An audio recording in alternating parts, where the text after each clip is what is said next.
네, 4월 20일 월요일 여의도 인사이트로 이어가겠습니다. 채슬리 투자자문 박세익 대표님 모셨습니다. 대표님 안녕하세요. 안녕하세요. 네.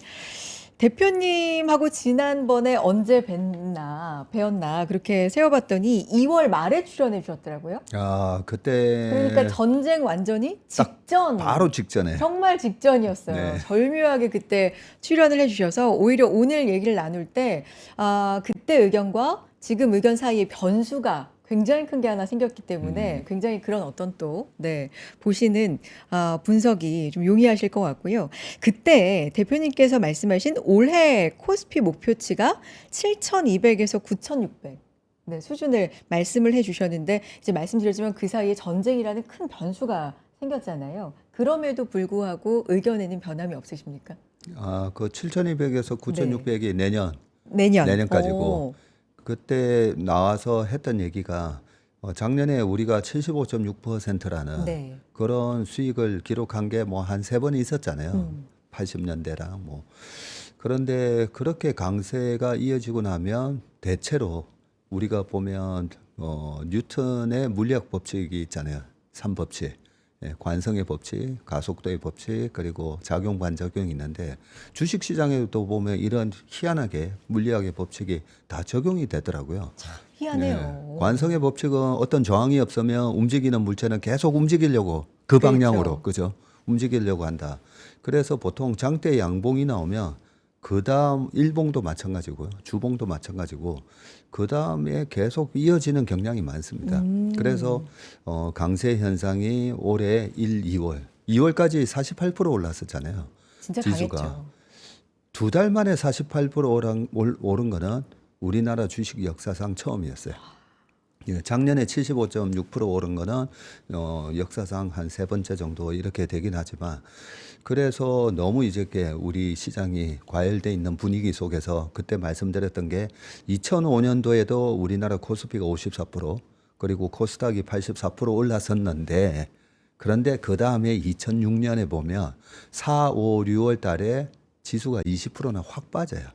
네, 18.2%가 불과 두 달 반 만에 확 빠지기 때문에 그런 조정이 언제든지 있을 수 있으니까 올해 그것도 상반기 안에 6월 안으로 올 가능성이 크고 그러면 그 조정이 왔을 때 우리가 그 조정이 어떤 성격인지를 이해하고 있어야 그 조정이 오면 살 수가 있는데 네. 그런 조정이 갑작스럽게 찾아왔을 때 이거 뭐지 맞아요. 하면 못 산다는 거죠. 그리고 또 하나가 자금 관리를 해야 된다는 거죠. 자금에 대한. 예, 너무 과도한 왜냐하면 신용이 그때도 32조나 신용이 잔뜩 들어가 있는 상황이었기 때문에 신용을 가지고 계신 분들은 신용을 좀 줄여놨다가 왜냐하면 조정이 오니까 조정이 안 올 것처럼 보이지만 이번 차가 막차야 뭐 하면서 지금 안 사면 못 사 뭐 이런 분위기였잖아요. 예, 마음을 조급하게 만들지만 근데 항상 그 강세장 이후에 그 다음 상반기에 그런 조정이 왔었다는 거죠. 그래서 자금 관리를 하고 있다가 20%의 조정이 오면 근데 그게 3월에 온다라고는 그거는 전혀 알 수가 없는 거죠. 그렇죠. 그거는 뭐 10만이 아는 거고요. 근데 2월 28일 날 전쟁이 시작하면서 뭐 이틀 만에 20% 빠졌잖아요. 이틀 만에.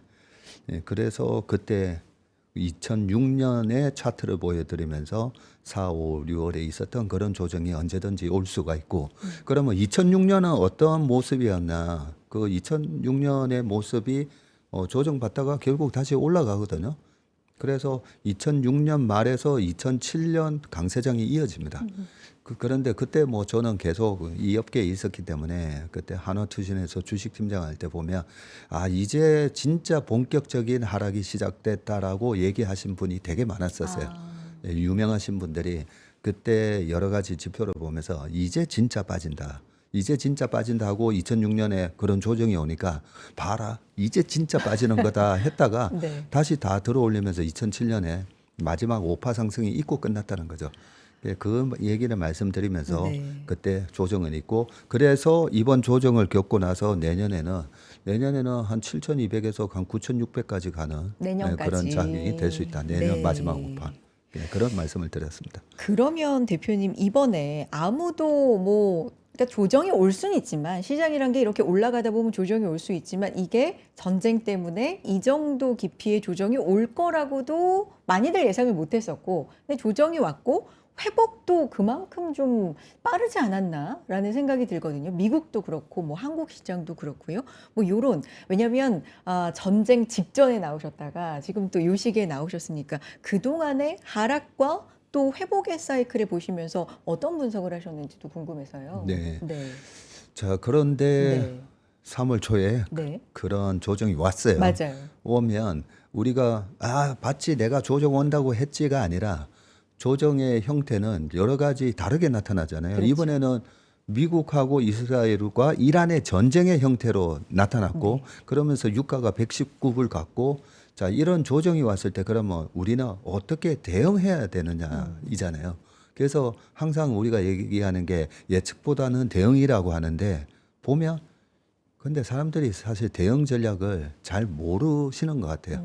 우리 같은 펀드 매니저들도 여러 번의 사실 뭐 소위 말해서 닥짓이라고 하나 그런 잘못된 대응을 하는 경우가 많습니다. 그러면 이번 조정은 결국 이란 전쟁이라는 외생적 변수에 의한 조정이잖아요. 네. 그 외생적 변수에 의한 조정을 지난번에도 제가 말씀드렸는데 조정에는 세 가지 형태의 조정이 있다 했잖아요. 그죠? 시클리컬 베어 마켓, 이런 경기 사이클에 의한 베어 마켓을 얘기하는 거죠. 그리고 두 번째가 이벤트에 의한 조정이라는 거죠. 이벤트. 근데 이번 이란 전쟁은 이벤트에 의한 조정이라는 거죠. 이란 전쟁이라는 이벤트에 의한 조정이고 세 번째 약세장이 정말 우리가 조심해야 된 구조적 약세장이거든요. 근데 이번에도 마찬가지로 이거는 구조적 약세장도 아니고 시클리컬 베어 마켓도 아니고 이벤트에 의한 약세장인데 작년 4월에 제가 또 이 자리 나와서 폭락했을 때 저는 장 안 좋을 때 나오는 거 좋아한댔잖아요. 근데 폭락했을 때 나오면 좋은 게 너무 주가가 싼데 주가 폭락이 나오면 항상 V자이기 때문에 V자이기 때문에 좋은데 근데 이번 조정은 똑같은 작년에도 트럼프에 의한 조정이었잖아요. 관세. 트럼프 네. 관세에 의한 조정이었고 이번에 트럼프의 전쟁에 의한 조정인데 조정의 양상이 작년에는 제가 강력하게 V자로 올라갑니다.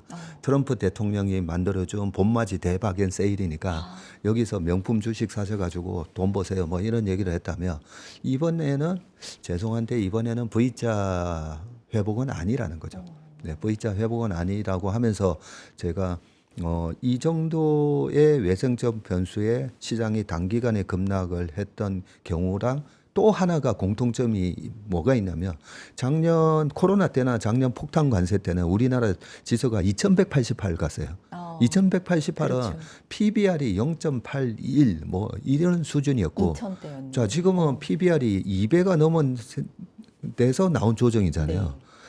PBR 자체가 달라요. 그러니까 한마디로 싼 영역에서 나오는 조정은 V자로 빠르게 복원이 되는데 약간 비싼 영역에서 그것도 이격이 과다하게 벌어져 있는 상황에서 나오는 이벤트 약세 조정은 V가 아니라는 거죠. 그러면 어떤 형태냐? 그 어떤 형태냐가 지금 자료 화면에 제가 띄워놨는데 네. 보시면 2011년 8월 달에 미국의 신용등급 강등이 있었어요. 기억 아마 하실 수가 있는데 2011년 요전에 보면 이렇게 장이 좋았었습니다. 장이 쭉 좋고 요때 뭐가 좋았었냐면 2008년에 금융위기 있고 2009년, 10년, 11년에 QE1, QE2가 있으면서 이렇게 장이 굉장한 강세장이었고 우리나라는 차화정 장세라고 했었죠. 그 차화정 장세의 랠리가 있었었는데 요때가 우리나라 시장에 어떻게 보면 고점이 됩니다. 이 이후로 그냥 박스피로 4년 내내 박스피가 되거든요. 자, 그런데 요때 PBR이 제 기억으로 1.3에서 1.4배까지 올라갔었는데 이 영역에서 조정이 미국의 신용 등급 강등이라는 조정이 있으면 좀 비싼 영역이었고 차정 장세라고 다들 이렇게 열광을 했던 장이었단 말이죠. 그런 장에서 외생적 변수에 의해서 조정이 빵 오잖아요. 네. V자로 못 올라간다는 거죠. 예, 그래서 요때도 거의 20% 빠졌었거든요. 20% 빠지고 올라가다가 매물이 이제 어떤 매물이 생기냐면 이때 그 강세장에 이렇게 취해 있던 사람들이 뭐야? 올라오면 좀 줄여야 되겠네. 올라오면 좀 줄여야 되겠네로 바뀌면서 빠르게 회복을 못 한다는 거죠. 그러니까 여기서 왔다 갔다 하다가 나중에 올라오는데 우리나라는 그때 당시에 자화정 장세의 주도주 역할을 했던 정유화학이 이제 꺾이기 시작하고요.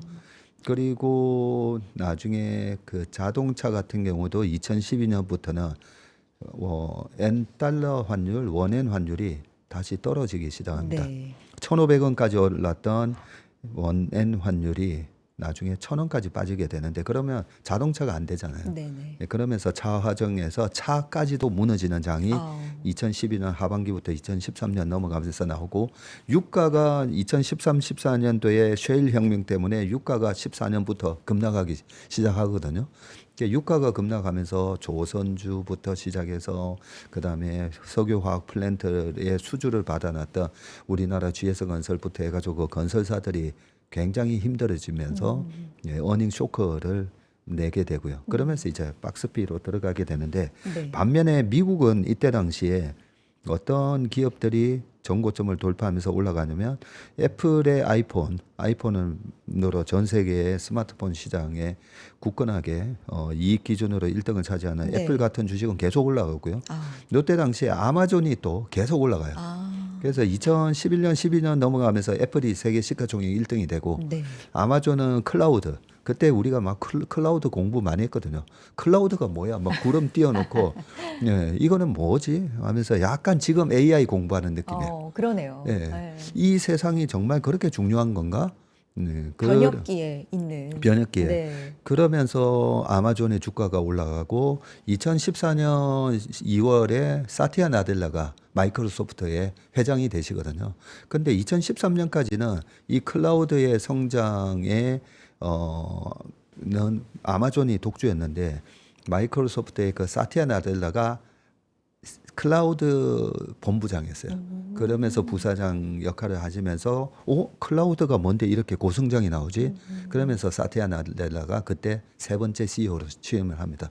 그때부터 마이크로소프트 주가가 30불에서 거의 500불 가는 흐름이 나오는데 그래서 지금 좀 장황하게 설명을 드렸는데 이런 조정이 있고 나서 차화정 장세가 꺾였다는 거죠. 꺾이고 이런 조정이 있고 나서 우리는 박스피로 흘렀지만 앞으로 시장은 미국 시장은 어땠느냐? 기술을 주도하든 혁신을 주도하든 기업은 계속한다는 거죠. 아, 그래서 우리 동학개미 분들이나 서학개미 분들이나 우리나라 시장은 기술을 혁신하는 기업이 소위 말해서 혁신 주도는 미국 기업이 하는 거죠. 네, 뭐 테슬라가 됐든 애플이 됐든 팔란티어가 됐든 그쪽을 주도하는데 그 바로 밑에 이제 밸류 체인에 그렇죠. 어떤 우리나라의 기업이 있는가를 보면서 이제 투자를 해야 되는데 요때 이 차트를 가지고 보면서 저희가 3월 대응 전략을 말씀드렸는데 지금은 왔다 갔다 이런 모습이고 나중에 되면 다시 쭉 올라옵니다. 예, 쭉 올라오는데 우리는 좀 박스피에 갇히게 돼요. 왜냐하면 네, 그때는. 2009년, 10년, 11년 동안에 3년 동안에 우리나라의 영업이익, 코스피의 영업이익이 증가하는데 12년부터 감익으로 바뀌어요. 감익으로.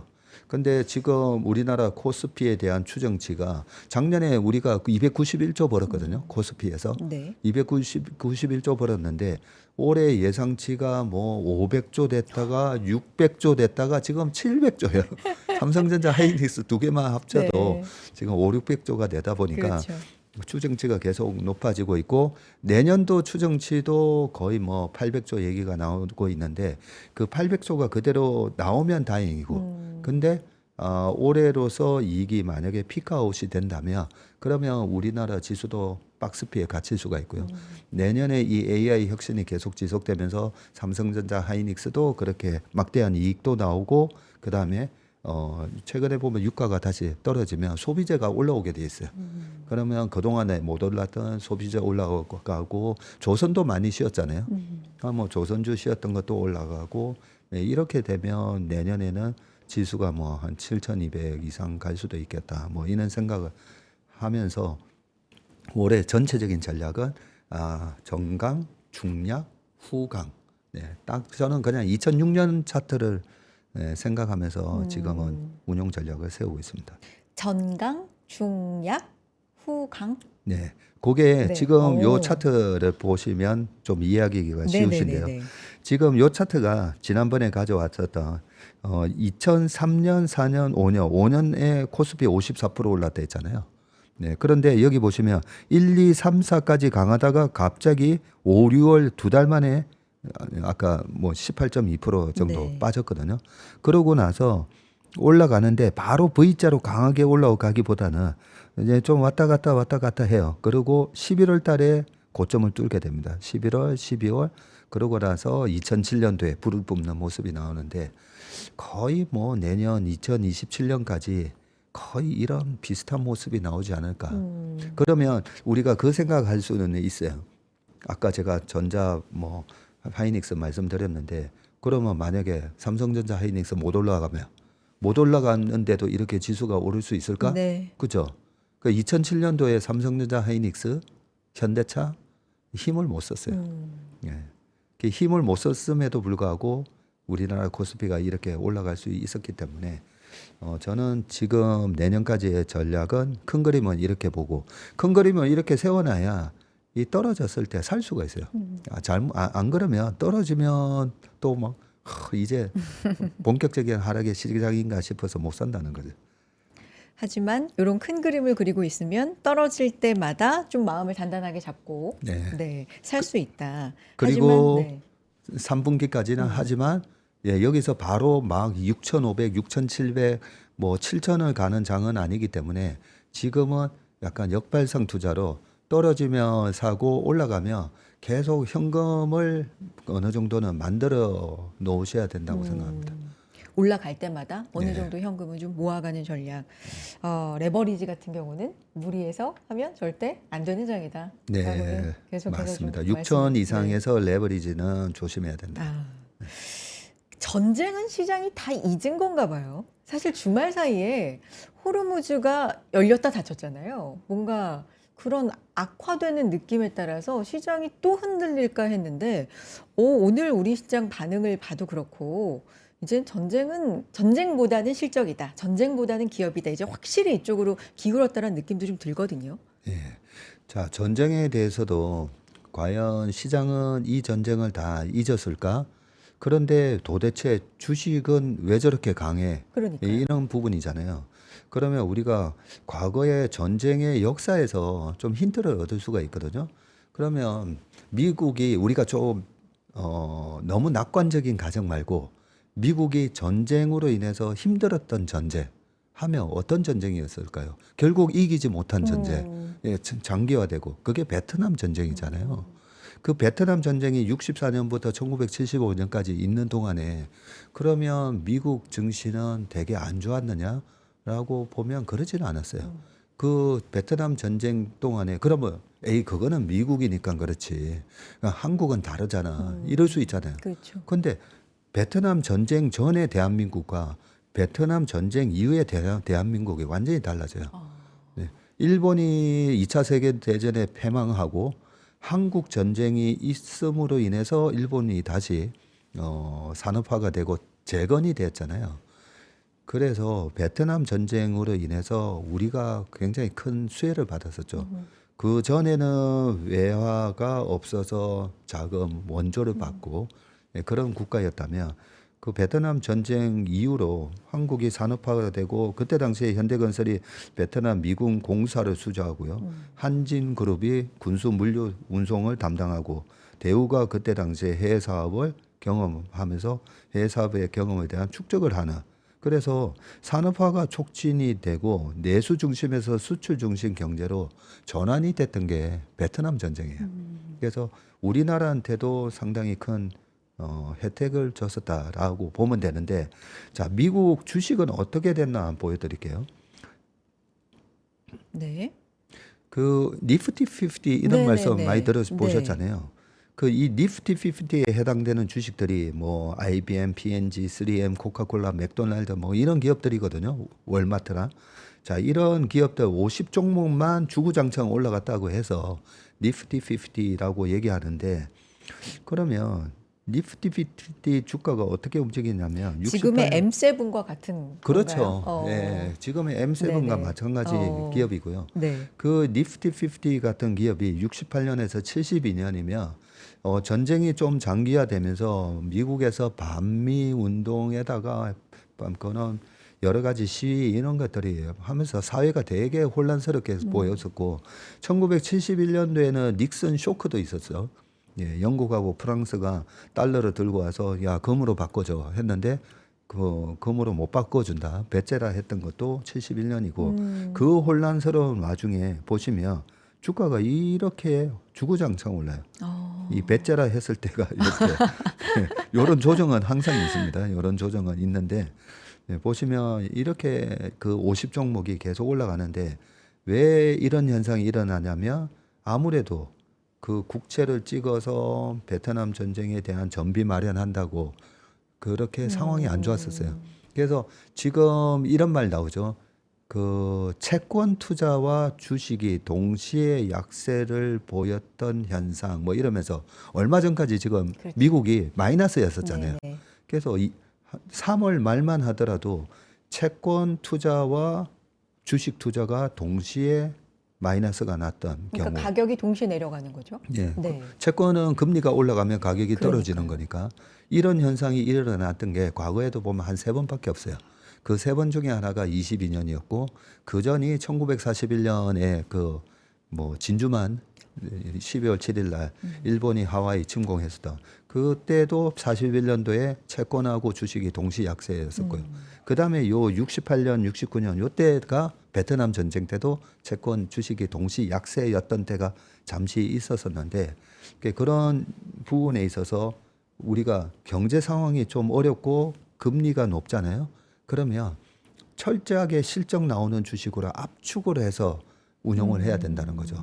개인 투자가 분들이든 기관 투자가 되든. 그래서 M7이라는 현상이 너무 닷컴 버블하고만 비교하면서 야 얘네들 너무 거품 아니야 했지만 닷컴하고 달랐던 점은 닷컴 때는 그 기업들이 이익이 안 났어요. 네, 네. 이익이 안 나서 나스닥이 PER이 160 몇 배까지 올라가고 S&P 500이 한 40배 갔었거든요. 근데 이번에는 얘네들이 이익을 너무 잘 내고 있잖아요. 그래서 닷컴 버블 때랑 비교하면 하는 게 아니라 요 1968년에서 72년까지 있었던 이 니프티 50랑 경제가 안 좋으니까 더더욱 확실한 우량주로 몰아서 해야 된다는 거죠. 그런 전략을 쓰는 거라. 아, 얘네들 너무 많이 올랐네. 아, 얘네들이 조정받지 않을까? 계속 이렇게 하다 보면 이 니프티 50도 마찬가지고 M7도 마찬가지고 코로나 직후에도 보면 빅7이었잖아요. 그렇죠. BBIG. 그리고 2008년 금융위기 있고 났을 때도 첫 해는 70주 장세였어요. 아, 그래요. 네, 70. 전부 다 대형 우량주 장이에요. 어. 그런 현상은 지금 고유가랑 고금리일수록 계속 실적 우량주에 붙어서 매매해야 된다는 거죠. 그러면 이번 조정을 받고 나서 사는 종목도 마찬가지라는 네. 거죠. 지금 코스닥 1등 종목이었다가 뭐 60% 박살 나 있는 삼천장 제약 같은 경우도 보면 아직 뭐가 실적이나 이런 게 없잖아요. 네, 그거 없다 보니까 무너지는 거예요. 그래서 철저하게 우리가 실적 우량 주식 중심으로 매매를 하셔야 됩니다.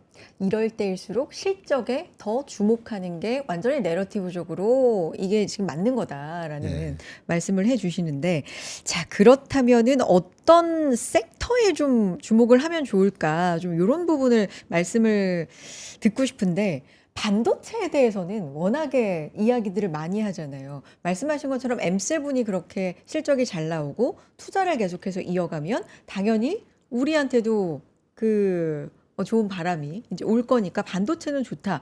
하이닉스 이번 주에 실적 발표하는데 지난해 한 해 동안 영업이익이 47조인데 이번 한 분기에만 40조 기대하고 그렇죠. 있으니까 진짜 어마어마한 거잖아요. 반도체는 차치하고 또 다른 걸 좀 보고 계시다면 어떤 게 있는지 궁금해서요. 네. 네.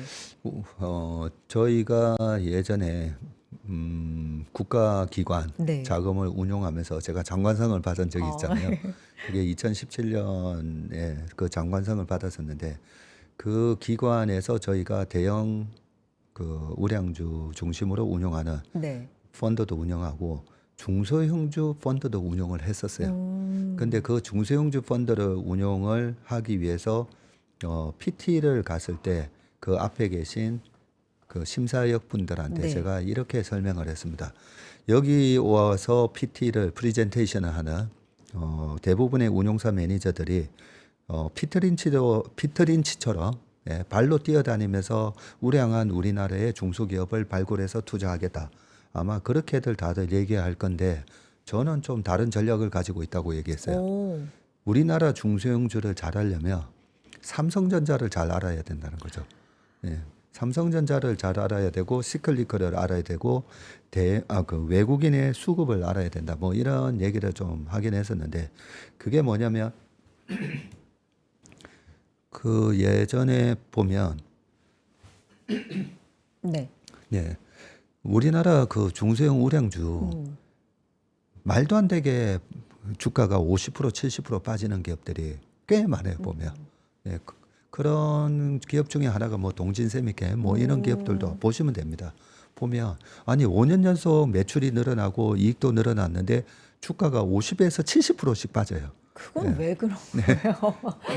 그렇게 실적이 잘 우량한데. 나옴에도 불구하고 그렇게 조정이 나왔을 때 보면 중간에 시장 자체가 약세장으로 들어갔을 때도 있고 아. 그 다음에 그 반도체라든지 이런 같은 섹터가 아닌 영역에 있는 주식 중에 네. 그동안에 잘 나가고 매출이나 이익에 전혀 기스가 관계없는데도 주가가 빠지는 경우가 있어요. 네네. 그게 한 예를 들면 최근에 삼양식품 같은 주식이죠. 아니 삼양식품의 불닭볶음면에 어떤 최근에 인기가 확 줄어들느냐? 아니잖아요. 네네네. 예, 보면 여전히 보면 잘 나감에도 불구하고 왜 그런 조정을 받았을까 생각해 보면 그거 다 삼성전자 때문이에요. 삼성전자 수급이- 하이닉스 때문에. 수급이 몰리는 그런 거예요? 네. 아.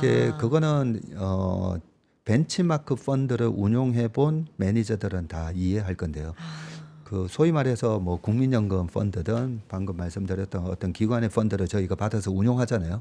그러면 그 펀드에 대한 성과는 벤치마크 코스피나 코스피 200을 너가 이겼느냐 졌느냐. 그렇죠. 네. 작년에 75.6%나 시장이 올라갔는데 저 올해 50% 수익 냈거든요. 네, 잘려요. 네, 50% 아이고. 네, 시장 대비 뭐야 26%나 언더했네. 잘립니다. 아이고. 네, 그렇기 때문에 그리고 벤치마크 펀드는 자산 배분을 못하게 돼 있어요. 무조건 주식을 90% 이상 채워 가야 돼요.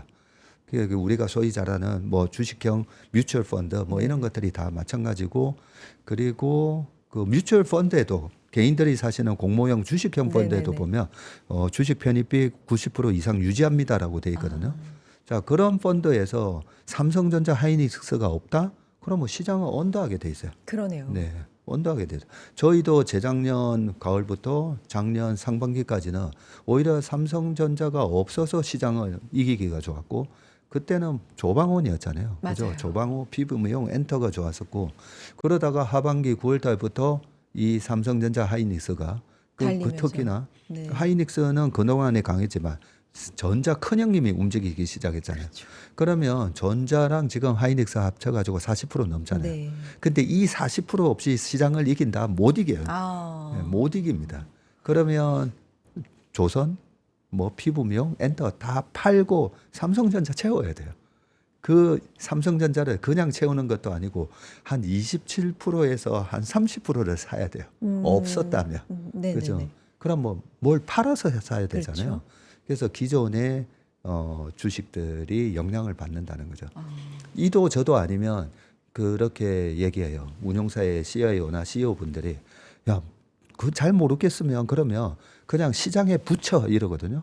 그 시장에 붙인다는 말이 삼성전자, 하이닉스, LG엔솔, 현대차, 하나에어로스페이스 그냥 시총 비율대로 사라는 거죠. 아. 네, 시총 비율대로 다 사버리면 시장에 딱 붙어서 움직이게 돼요. 잘 모르겠으면 그냥 시장에 붙여. 네, 그러면서 소위 말해서 시총 대형주를 사게 되면 그러면 중소형주들이 안 되는 거죠.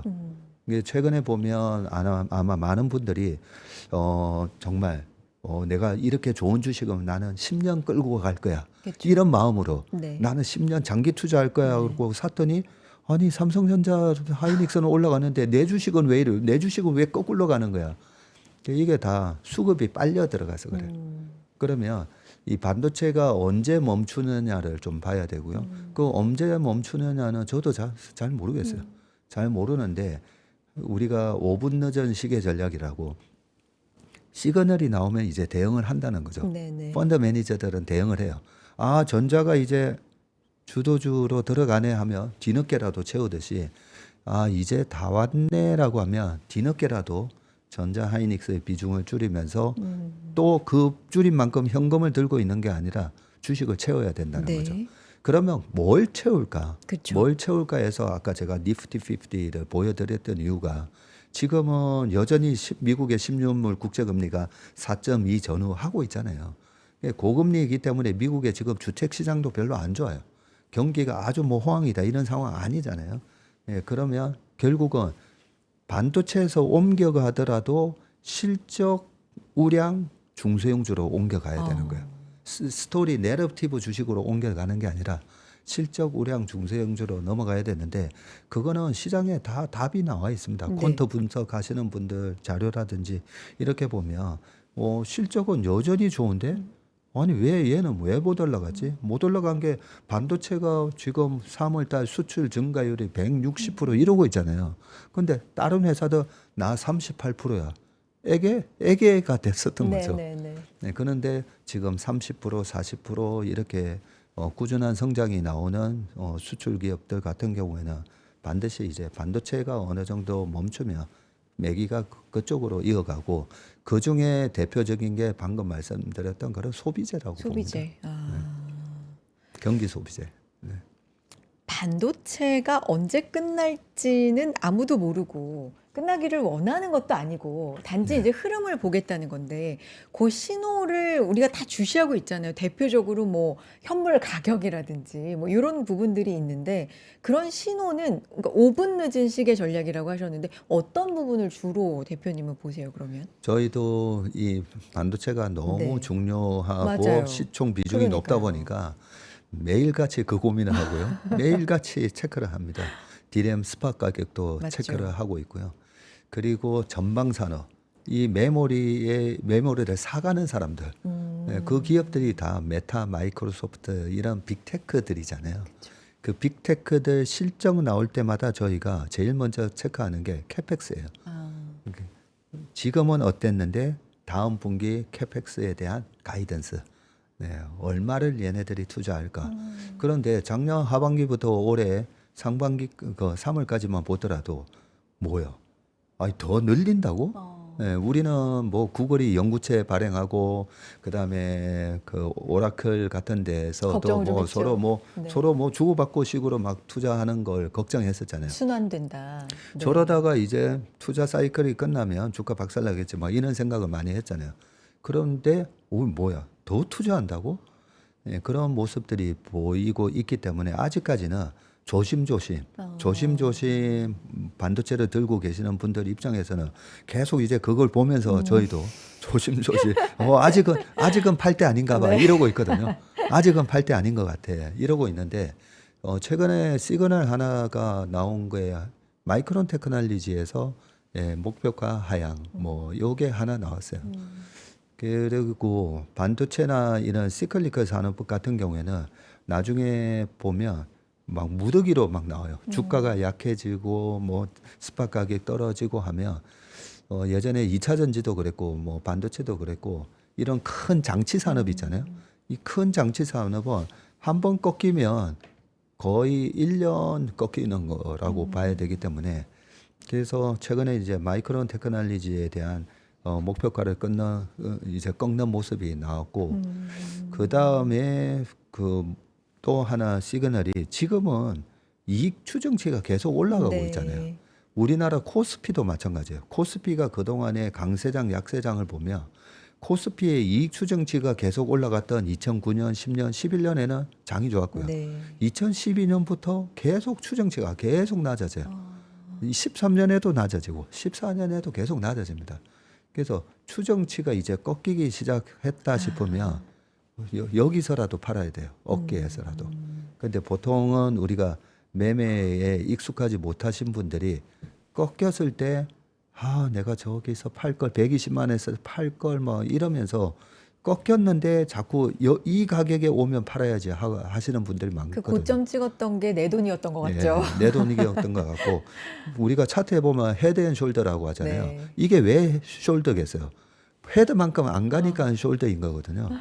그래서 저는 그 외국계 증권사에서 이제는 목표가 하향 조정 아니면 투자 의견 하향 조정 그 리포트가 처음 나왔을 때 네. 그때부터 편입비를 뭐 분할해서 좀 줄이시면 될 것 같고요. 그런데 지금 지난번에 24년 8월 달에도 모건 스탠리의 반도체 겨울이 온다. 맞아요. 그 리포트 때문에 뭐 거의 뭐 그냥 찍어 눌렀었잖아요. 이제 AI가 시작했는데 겨울이 온다고? 아닌 것 같은데 해도 얼마나 많이 빠졌어요.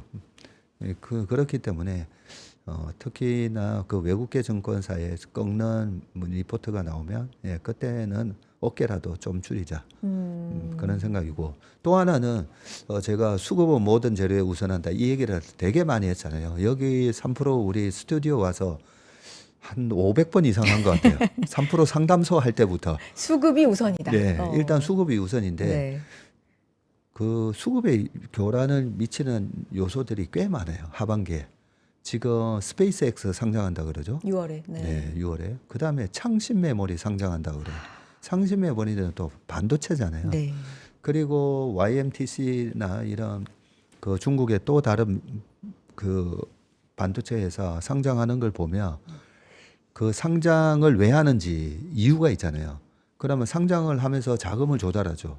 근데 자금 조달해서 우리 주주분들한테 다 배당으로 나눠 드리려고요. 아니에요. 투자예요, 다. 네. 이 자금으로 투자를 해서 반도체 캐파를 2배로 늘리고 다 그렇게 적혀 있어요. 제가 어제 저녁에도 리포트 이런 걸 읽어보면서 그렇기 때문에 그 창신 메모리 상장 때는 반드시 이 부분이 수급의 교란 요인이 될 겁니다. 네. 교란 요인이 될 거고 또 보면 스페이스 X뿐만 아니라 오픈 AI 상장한다 네. 그러죠. 내년 초에는 또 엔스로픽 상장한다 그러죠. 지금 2부 시장인가요? 제2의 시장 그 왜 네. 상장 안 된 거기서는 오픈 AI를 넘어섰더라고요. 엔트로픽이. 맞습니다. 네. 그렇기 때문에 그 거대한 기업들이 상장을 하면 아까 말씀드린 네. 것처럼 주식형 펀드에서 100을 채워야 되는데 그러면 뭔가 팔아서 걔네들을 채워야 그렇죠. 돼요.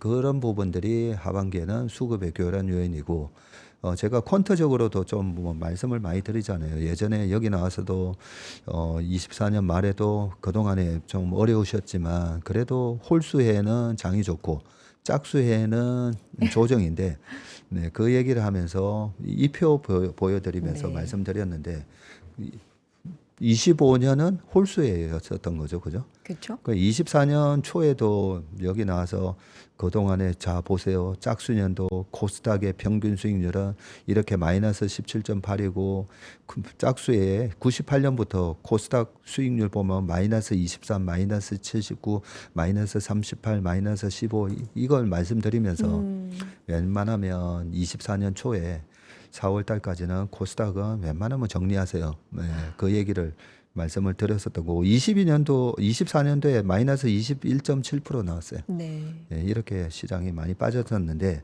작년 시장 얘기하면서 이 다 뭐 기억하실 겁니다. 아마 저 사람 뭐야 홀짝 박사야 뭐야 뭐 아니 주식 시장을 전망하면서 홀수 짝수 뭐 이런 걸로 전망을 한다고. 코스닥의 홀수 년도 평균 수익률이 거의 40%예요. 네. 그리고 거의 안 빠져요. 그죠? 여기서는 짝수 연도에는 열 몇 번 중에 겨우 2번 올라가는데 이 2020년 코로나 때도 코로나 때 박살 났다가 올라온 거예요. 아니 근데 절묘하게 이게 홀짝이 맞으니까 그죠? 그죠? 맞으니까. 네. 그래서 오. 작년에 코스닥이 36.5로 코스피가 75.6 올랐는데 올해 조정이 있겠지만 제가 말씀드린 것처럼 올해는 2006년하고 비슷하겠다 그렇게 생각한 거고요. 2006년을 보면 2006년에도 코스피는 플러스 나요. 네. 예, 막판에 들어 올렸다 그랬죠. 그리고 코스닥은 마이너스 13.6. 요렇게 나섰는데 그 전해가 84.5로 너무 많이 올랐어요.